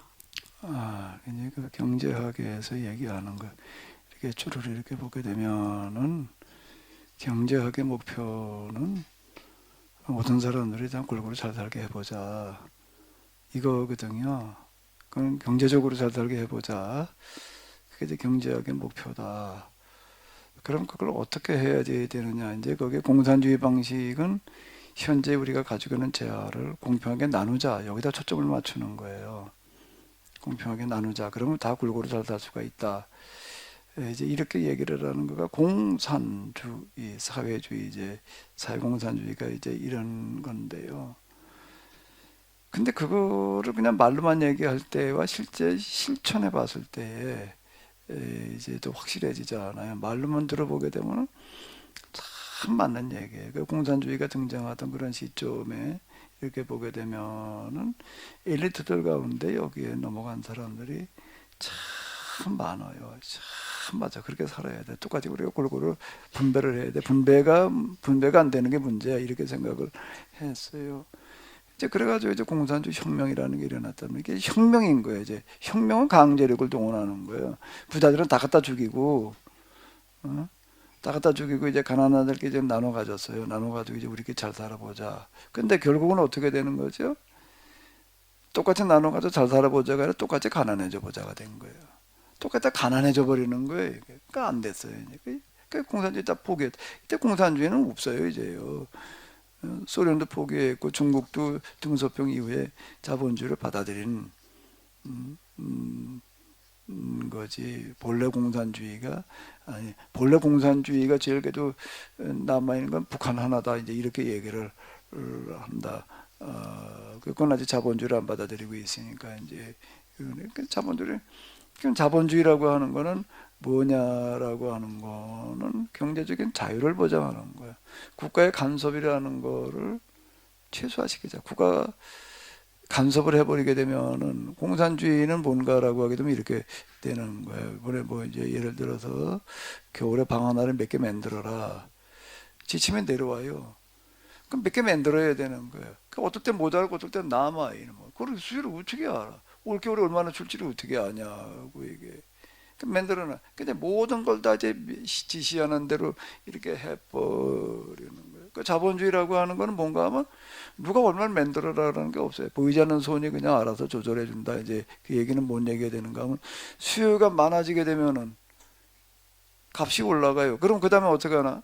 생산도 또 늘어나. 그러죠. 그러니까 수급이 조절이 된다는 거예요. 자연스럽게. 그 이제 수급이 줄었어. 그럼 값이 또 폭락해. 그럼 어떻게 할까? 또 당연히 안 만들지. 만들어봐야 이거 뭐 적지 않았는데 그걸 누가 만들어. 그러니까 또 어느 때 시간 지나면 어떻게 되는 거예요? 또 이제 이게 맞아진다. 보이지 않는 손이 수급을 맞춰준다, 조절해준다. 이제 이렇게 얘기를 하는 거예요. 국가에서 최대한 간섭을 덜 해야지 이게 된다. 간섭을 많이 할수록 이제 경쟁력이 상실되기 때문에 이제 그러는 건데요. 그러다 보니까 이런 뭐 불균형의 문제가 나오는데 그럼 이거를 어떻게 해야 되느냐라고 하는 거에 대해서 이제 이 자유주의 경제학에서는 이렇게 얘기를 하는 게 모든 사람들 잘 살게 하려고 하는 그런 거는 산업 활동이 활발해져서 여기에다 일자리가 만들어지고 만들 취업을 해가지고 이러고 해야지 결국 가난한 사람들에게 그 혜택이 돌아간다 이렇게 보는 거예요. 그 공장주에겐 이익이 당연히 많아야 돼. 왜? 이 사람은 시작할 때 어마어마한 위험 부담을 안고 하는 거예요. 그 사업을 시작했다고 다 잘 된다는 보장이 없는 거예요. 어떨 위험도 있죠? 망할 수 있는 거예요. 망할 수 있는데도 이 사람은 이제 망할 위험성을 안고 이거를 했단 말이에요. 그럼 이제 그 일하는 사람은 뭐 한 사람들이에요? 공장 만들어 놓고 여기다 일해. 그럼 한 달에 얼마 줄게. 그래서 일만 했어요. 그러면은 똑같이 이제 이윤이 남았을 때 누구한테 더 들어가야 되는 거예요? 당연히 그래야 될 거 아니에요. 그래 공평하지. 이렇게 그러면은 이 사람들은 뭐라? 이 공장이라는 게 있으니까 그나마 일자리가 생기고 그래도 와서 그래도 그만 먹고 사는 거지. 그것도 없으면은 그러니까 여기에서는 이제 이 기업가 정신이라는 게 기업인이라는 게 굉장히 중요한 거가 되는 거. 이 사람들 사업을 안 해버리면 그럼 뭐 굶어 죽는 거예요. 지금 우리가 그런 거 아니에요. 지금 일자리가 없어져 버리니까 어디 가서 뭘 먹고 살아? 이런 문제가 이렇게 이제 된다면 요제 균형을 이제 어떻게 우리가 잘 맞추느냐 이제 요 문제 이제 정부를 여기 이제 이런 문제를 이제 조절하기 이제 최소한의 개입 이제 뭐 이렇게 지금 우리가 이렇게 해 나가는 게 지금 이제 자본주의 시장 그 원리거든요. 시장이라는 게 중요한 거예요. 여기는 간섭을 최대한 배제해야지 이게 자율성을 가지고 저절로 이게 수급이 되지. 이걸 하나님이 아닌 한 이거는 통제를 할 수가 없는 게 무슨 일이 어떻게 벌어질지 알고 어떻게 이놈의 거를 어떻게 미리 그걸 수요로 예측을 하고 딱 요만큼만 생산해놔. 그건 불가능한 거예요. 그거는요. 그러니까 이제 이렇게 되는 어떤 그런 거. 자본주의를 무조건 나쁘다고만 얘기할 수가 없는 거예요. 이 자본주의 때문에 말이야. 이게 불균형이 일어나가지고서 양극화가 되어져 있다. 그러니까 이걸 그냥 신년 이렇게 얘기를 하더라도 신년이 공산주의 하자는 얘기는 아니, 공산주의 이렇게 해보니까 망하는 걸 되지를 않는 거 될 수가 없어요. 이놈의 땅을 가지고 똑같이 농사를 지어가지고서 야, 개인이 따로따로 농사 짓지 말고 다 같이 공동으로 우리가 농장 운영을 해가지고 같이 농사를 짓자. 그래가지고 그 다음에 어떻게 하자? 다 걷어가지고 그 다음에 뭐 하자? 똑같이 분배 받아가지고 살면 되지 않냐? 아, 그러면 훨씬 더 잘 살 수 있지. 얼핏 그럴 것 같아. 근데 막상 해보니까 어떤 거예요? 왜 안 되지? 열심히 한다고 해도 내게 더 많아지는 게 아니니까 안 하려고 그러는 거예요. 될 수 있으면은. 근데 일국의 등수평은 어떻게 한 거예요? 그거를 이제 농장 제도를 뭘로 바꾸는 거죠?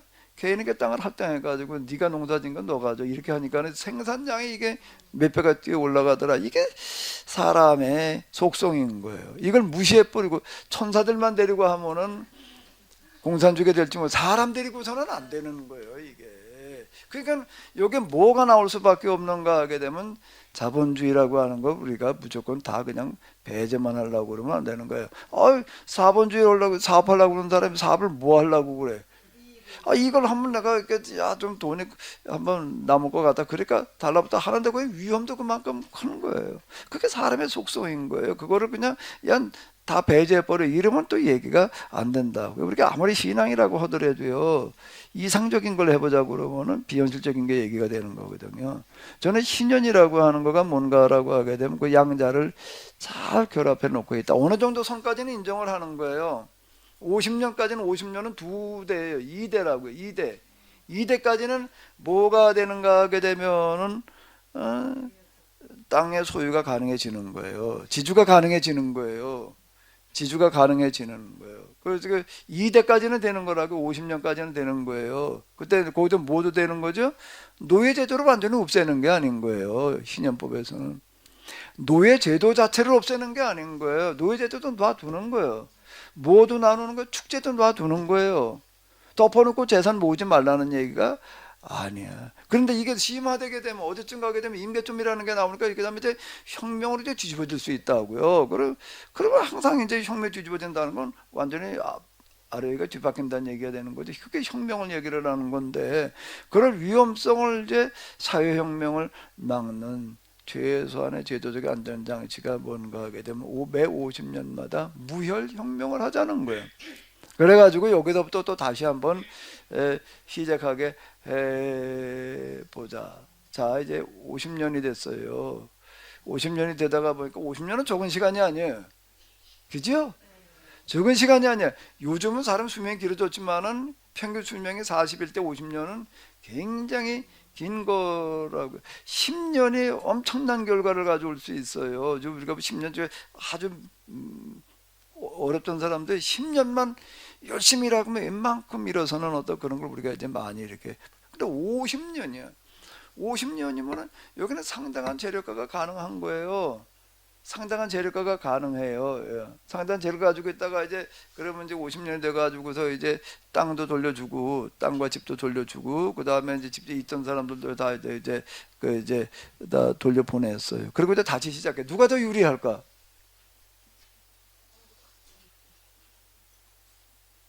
똑같이 다 분배를 다시 이제 원천 분배를 해놨어. 원천 분배를. 그래도 누가 더 유리할까? 네? 아니 고기도 먹어본 사람이 먹는 거예요. 그죠? 고기도 뭐 한 사람이 먹는 거라 먹는다고요? 왜 웃어요? 먹어봤으니까 맛을 알고 먹겠죠. 안 먹어본 사람은 이상한 건 안 먹어 그러고 사람. 아이, 고기도 먹어본 사람이 먹는다는 얘기는요. 제 어렸을 때랑 이렇게 보게 되면은 고기라는 거를 이제 1년에 명절 때는 한번 맛을 봐요. 명절 때는 맛을 보는데 돼지고기를 갖다 먹을 때 이렇게 보니까 소고기는 그래도 대충 먹겠는데요. 돼지고기는 한 점만 먹으면 더 이상 못 먹어요. 한 점, 무슨 한 점을 먹었을 때 비계 한 점을 갖다가 먹고 나게 되면은요 질려가지고 더 이상 못 먹어요. 더 이상 못 먹어요. 물 끄덕끄덕 하신 거예요 지금? 아니 저는 그래 본 적이 있어요? 돼지고기 그러면은 비계 생각은 안 하고 제가 먹던 그거만 생각했지 목사님. 아 비계란 얘기가 무슨 비계 덩어리만 먹는다는 얘기가 아니에요. 거기 비계가 좀 들어가 있으면요 진짜 그래요. 한 점을 먹고 나게 되면 도리가 떨려가지고서 못 먹어요. 못 먹어요. 그 살코기만 좀 먹으면 좀 난데요. 못 먹어요. 그래서 그래도 그게 뭔가 하면 고기도 먹어본 사람이 먹는다는 얘기는 그걸 자꾸 먹다 보면 그 다음에 뭐가 맛있을까요? 비계. 그 삼겹살이라는 얘기가 뭔 얘기예요? 비계 한 쾌, 살 한 쾌, 비계 한 쾌. 이게 세 겹이 세 번 기름 세 겹, 고기 세 겹. 그 비계를 같이 먹는 거예요. 그거는요. 기름기를 그게 맛있다는 거예요. 그게요. 그게 맛있는 거예요. 맨 비계만 먹는 것보다 이렇게 아주 고기 돼지고기를 도대체 물 어떻게 갖다 한 점 먹고 나면 그다음에 더 먹으라고 그래도 못 먹더라고요. 정말 그랬어요. 지금은 그냥 계속 먹어요. 왜? 먹어봤으니까 고기도 먹어본 사람이 먹는다는 거 이걸 얘기를 한 거라고 어느 부위가 맛있는 줄 알고 먹는다 이 얘기가 아니라 자 50년이 돼가지고서 다 돌려보냈어요. 다들 어떤 사람 50년 동안 그냥 하던 남의 집에 가서 종살이만 했어. 그러다 어느 날 이제 땅에 돌아오고 집에 돌아왔어요. 그리고 이제 6년 동안 일한 걸 가지고 와서 이제 다시 시작해 봐. 이러는 사람이 있고 여태 동안 그냥 큰 땅을 가지고 많은 사람 데리고 이제 그리고 살던 사람이 있고 다 돌려보내줬어. 그리고 다시 출발해. 누가 유리하다고요? 고기도 먹어본 사람이 먹지. 고기도 먹어본 사람이 먹지요.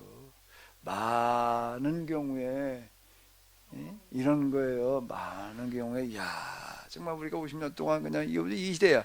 이 시대 동안 남의 집에 불펴가지고 종살이는 했으니 근데 이제 땅이 생기고 저 집이 생겼단 말이야. 그리고 이제 그래도 몇 푼 생긴 거야.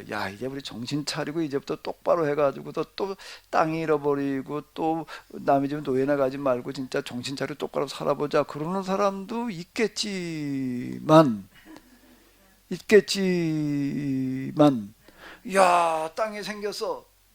집이 생겼어. 돈도 좀 생겼어. 일단 어떻게 하려고 그럴까? 그거 가지고 이게 뭐 꽁돈 생긴 것처럼 느껴져 가지고 이게 할아버지 땅이었는데 말이야. 할아버지 살았는데 참 이제 우리가 이제 이러고 돌아왔으니 이거 어떻게 하든지 우리가 참 잘 지켜내자 이러는 사람도 있겠지만 대부분은 어떻게 돼 버릴까? 또 그냥 대충 이러다가 또 날려버리기가 하는 거예요. 더불어 돌아갔다고 해가지고서 돌아갔지. 그 다음에 관리도 무조건 보장해 준다는 얘기가 아닌 거예요. 관리 똑바로 못하면 또 다 날아가는 거예요. 도로 노예제도를 없앤 게 아닌 거예요. 이 계약법은요. 노예제도 나쁜 거 없애버려. 재산도 무조건 상한제를 둬가지고서 이렇게 해놓는 게 아니. 여기는 뭔가 하게 되면 자유주의와 뭐가 조합된 거죠? 사유주의가 조합된 거예요. 그러니까 나는 이게 현실성이 있다고 얘기를 하는 게 참 놀라운 얘기단 말이에요. 이건 사람을 아는 거다. 아무리 갖다 계약법을 가지고 뭐 어쩌고 저쩌고 얘기를 해봐도 사람은 사람이에요. 경쟁심이라고 하는 거를 무조건 그냥 나쁘다고만 얘기하는 것도 아니고 무조건 나보다 더 살라고 그러는 걸 아예 생각도 하지 마라. 그렇게 말하는 게 아니라고. 50년 동안은 시간을 주는 그 50년 동안이라고 하더라도 네 집에도 빌붙어 있는 사람들 너무 우습게 여기지 말라 이 얘기이지. 여기는 양자간은 절묘하게 조합이 돼 있어서 참 이게 현실적인 얘기다 말이야. 이렇게 얘기를 하는 거야. 저 오랜 동안 노숙자 생활하고 그러던 사람들, 비렁뱅이 정신 들어가 있는 사람들 보게 되면요, 돈 좀 생겼다면 이 땅 가서 술부터 먹고 막 다 술이나 퍼먹다가 말아요. 그러다가 저 노가다 다니는 사람들도 그런 사람 많어. 한 달 다녀가지고 이제 돈을 받았어. 그럼 그 다음에 어떡할까? 그 다음부터 일 안 가. 그냥 마셔. 그러다가 어떻게 이제 또 일 가나? 다 떨어진 다음에 가는 게 아니에요. 떨어지고 난 다음에 예상으로 갖다 먹어. 예상으로 이제 갖다 먹다가 이제 그 집에서 뭐라고 그럴까? 더 이상 안 줘. 이제 돈 가져와. 그럼 그때 할 수 없이 일 가. 진짜 그래요. 그 사람들은 평생 그러고 사는 거예요. 평생. 그럼 이제 할 수 없이 이제 가서 또 며칠 일해가지고서. 그러고도 또 그 떨어질 때까지 또 놀다가 또 떨어져야 또 그 다음에 할 수 없이 이렇게 돼버리는 경우들이 이제 허다 하는 거죠. 이런 정신머리를 뜯어고치고도 일하기 싫어하는 자는 어떡하지도 말아라. 아예 밥을 주지를 마라. 그 밥을 주지도 말고 뭘도 시키지 마라. 일도 시키지 마라. 그걸 누구 갖다 그런 자 채용하면 안 되지. 그죠? 진상 입사님 같으면 어떡할, 그런 사람 데려다 일 시킬 거야 말 거야. 그렇게 생각하는 사람이 한 달 벌이야. 이건 한 달만 일하면 또 난 놀 거야 그러는 사람이, 야 참, 그래서 내가 여기서 한 달 동안 나는 그냥 이건 한 달 동안 여기 일하는 아침 몇 시부터 몇 시니까 내 시간이 아니야. 이건 내 고용된 시간이니까 이 시간에는 전화 와도 전화 받으면 안 되는 거예요. 전화 왔다고 전화 하나 받고 그냥 이러고 있으면은요, 그건 말이 안 되는 거예요. 비양심적인 얘기예요. 그 시간에 전화 받지 말아. 전화 받으려면 점심시간에 받든지 쉬는 시간에 받아야지. 꺼놔야지. 이놈을 뭐 전화 왔다 이 사람도 저 사람 전화 하나지 받고 그러면 그건 말이 안 되는 거지. 그럼 돈을 받지 말아야지. 그 시간은 내 시간이 아니야. 그럼 정말 이 시간은 정말 내가 여기서 얼마를 받으니까, 기업이라고 하는 거가 내가 100만 원 받으면은 100만 원 받은 사람은 얼마치를 일을 해야지 될까? 100만 원어치 일을 하면 100만 원 받을 수 있나요? 그 사람 세금 내야지, 뭐 내야지, 뭐 내야지. 한 500만 원어치 일을 해야지 100만 원 줄 수 있는 거예요. 조공사님 아닌가요? 150만 원어치 일하면 100만 원 줄 수 있나요? 안 되는 거예요. 몇 배의 일을 해놔야지 그게 가능한 거지. 기업이 저절로 돌아가나? 그거 하나 운영하려면 거기에 들어가야 되는 고정자산 기타 등등이 얼마나 많은데, 그리고 열심히 일하는 사람을 데려다가 거기다 다음 달에도 와고 그러지. 난 몰라. 난 그냥 뭐까지가 공장에 돌아가거나 말거나 그까지 난 몰라. 근데 난 그 월급만 알고 한 달 받으면 또 그냥 놀다 올라오고 그러면은 그건 쓰질 말아야지. 그렇게 얘기하는 사람도, 그딴 식으로 일하려고 하는 사람도 일도 시키지 말아야 되고, 뭐도 주지 말아야 되나? 밥도 주지를 말아야지. 요새는 부당해고라고 그렇게 또 제대로 막 따르지도 못해. 그럴 만한 사회가 충분하게 따르지는 못하지만 쓰지 않을 수는 있지.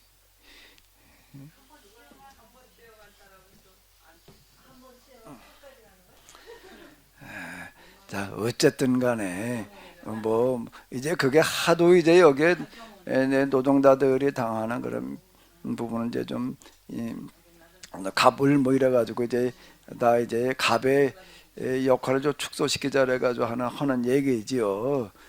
그 오죽하면 그런 법이 만들어지겠어요. 그러니까 이제 어쨌든 그런 얘기가 이렇게 되는 건데요. 이게 경제 문제라고 하는 거 그렇게 간단한 얘기가 아니라고요. 이게 정말 자본주의가 무조건 나쁘다고만, 그럼 자본이 나쁘면 어떡할 거예요? 그럼 뭘 먹고 살아 그러면? 예? 그럼 뭐 공산주의? 공산주의를 가봐요. 거긴 뭐 수반하나? 그래도 이제 자유민주주의, 이제 이 경제, 이 자본주의, 이 경제라고 하는 거가 그나마 여태 해보니까 그보다 더 나은 게 없다라고 하는 건데, 그러다 보니까 이놈의 양극화를 이제 막을 길이 이제 이게 쉽지를 않은 거야. 그걸 이제 무슨 뭐 복지니 뭐니 법을 뭘 해가지고서 해봐도 쉽지를 않아요. 그러니까 성경은요, 난 이게 정말 사람을 알고 하는 얘기다.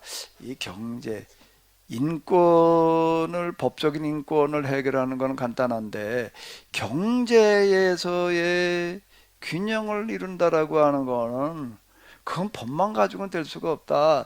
그건 결국에 가서는 신현이라고 하는 건 대속죄를 선포를 해야 된다. 누가 선포를 하느냐? 제사장의 나팔 소리를, 제사장의 나팔로다가 그걸 선언을 해야 된다. 무슨 얘기가 되는 거죠?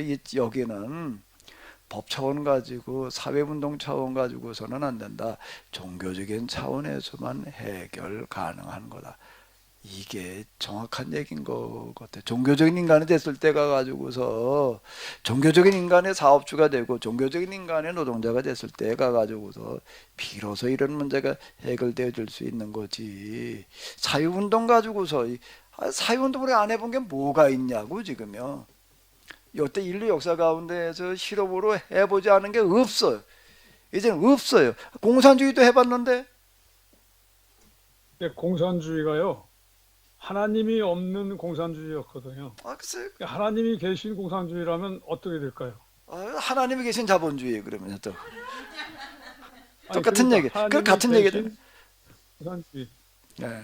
하나님이 계신 공산주의, 하나님이 계신 자본주의. 그러니까 결국은 공산주의냐 자본주의냐가 문제가 아니라 하나님이 계시느냐 없느냐가 문제인 거예요. 하나님이 계시느냐 아니냐. 그러니까 종교적인 인간이 될 때 비로소 가능한 얘기가 되는 거죠. 이게 사회 양심, 뭐 도덕, 윤리 차원에서는 어림도 없는 얘기다. 하나님을 두려워할 때 비로소 이건 해결되어질 수 있는 문제다. 결국에 가서는 그러니까 이게 이 신현을 선포해야 되는 건 대제사장에 선포하라는 얘기거든요. 종교적인 차원에서만 가능한 거예요. 그래서 공산주의도 해봤어요. 자본주의도 해봤어요. 이제 마지막으로 하나 해볼 수 있는 게 뭘까요? 이제 뭐가 남았나? 이제 안 해본 거 하나가 남았어요. 하나님주의를 안 해본 거예요. 뭘 안 해봤다고요? 공산주의도 해봤고 자본주의도 해봤고 뭘 안 해봤다고요? 하나님주의를 왜 안 해봐? 청년이나 해봤는데 중세기 때 1000년을 해봤는데 근데 그게 제대로 된 하나님주의가 아니었던. 그러니까 이게 지금 하나님주의 그럼 마저 그러지 말래. 몇 1000년 동안이나 해봤는데 그걸 또 하자고 그거 말고 그런 하나님주의 말고 그런 하나님주의 말고 이런 하나님주의 이제 이게 하나가 남은 거예요. 하나가 남은 거 같아. 마지막 남은 방법이 지금 우리가 얘기해야 되는 거 같아요. 이게요. 제가 계약법 어쩌고 저쩌고 하는 거는 이걸 얘기하는 거거든요. 뭘 또 해봐. 근데 이제 완전 이제 막다른 골목에 이르러서 이제 공산주의 가지고도 답이 안 나와. 자본주의 가지고도 답이 안 나와. 이제 다 죽게 생겨 없어. 없어. 제가 지난주에 우리 수요일 날 사도 바울의 얘기 아무리 얘기해도 말을 안 듣는데 언제쯤 되니까 이게 무슨 광풍에 빌려가지고 14일 동안 끌려가서 이제 다 죽게 생기니까 이제 그때 가서 이제 사도 바울이 그때 나서 는 게 오늘 우리를 얘기하는 것 같다. 이제 조금 더 가야 돼. 이제 아직은 이제 그러란 거는 조금 더 가서 이제 완전히 죽게 될 상황에 이르게 되면은 그때가 이제 우리의 이야기가 먹혀 들어갈 때인 것 같은데 근데 그때가 가지고도 말해서는 안 먹혀 들어가요. 그때가 가지고 말해서는 안 먹혀 들어가요. 그때 가서 말했을 때 먹혀 들어가게끔 하는 뭘 해야 되는 거죠? 준비 작업을 해야지 되는 거예요. 그게 우리가 여기서 이런 모임을 가지고 실천하고 있고 얘기한 것들이 그때가 가지고서 이제 뭐가 되는가 하면 증거가 되다. 이 사람들은 이렇게 말했을 뿐만 아니라 이렇게 지금 뭔가를 실천하고 있구나 라고 하는 거를 내놓을 수 있어야지 되는 거죠. 그래서 말로 그때 가가지고 말해가지고 말을 누가 믿어요? 말을 누가 믿냐고. 말을 누가 믿어요? 계획을 누가 믿어요? 계획과 말은 안 먹혀 들어가요. 뭐가 먹혀 들어가는 거죠? 해온 실천한 경력이 먹혀 들어가는 거예요. 그게 큰 거냐 작은 거냐 하니까 나중 얘기이고 우리가 이제 이걸 준비해놔야 될 때가 된 거예요. 김전수 장로님, 케네시스 계약 공동체 회장님, 오늘 저녁에 총회인 것 같은데 이제 우리가 코로나 이제 한 지난번에 3년 한 3년 했나? 몇 년? 계획공도지 몇 년 한 거예요? 3년입니다. 예, 이제 맨날 똑같이 먹을 거나 뭐 다 챙겨 먹어라 말이야. 무슨 쓰레기나 뭐 어떻게 하라 여기나 얘기하다가 맨날 그거나 하다가 말 때가 아닌 거예요. 근데 그거 워밍업 해본 거고 다음 단계로 이제 한번 넘어가 봐야 될 것 같아요. 가만히 앉아 있는다고 저절로 되는 거는 아니에요. 우리가 이런 생각들 가지고 뭔가 우리에게 필요한 것들을 우리가 위험 부담을 감수하면서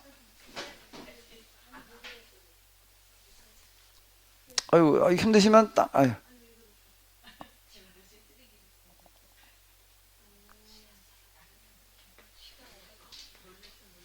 네, 위험 부담을 감수하면서 도전할 때 가능해지는 거거든요. 제가 이제 우리 계약 공동체가 이만큼 이제 연습해 봤으니까 다음 단계를 한 번 더 나가봐야 될 때가 아닌가라고 생각되어져요. 우리 둔대 케네스 교회 장로님, 우리 케네스 계약 공동체 회장님, 내년에 올해를 기대할게요. 시간이 갔기 때문에 그만해야죠. 기대할게요, 장로님. 예, 계약준수 장로님. 예, 예, 우리 다 같이 주기도문으로 예배를 마치시도록 하겠습니다. 하늘에 계신 우리 아버지, 그렇게 여김을 받으시고 나라의 마옵시며 뜻이 하늘에서 이룬 것 같이 땅에서도 이루고 오늘날 우리에게 일용할 양식을 주옵시고 사하여 준 것 같이 우리의 죄를 사하여 주옵시고 우리를 시험에 들게 하지 마옵시고 다만 악에서 구하옵소서. 내게 나라와 권세와 영광이 아버지께 영원히 싸움나이다. 아멘. 예, 수고 많으셨습니다.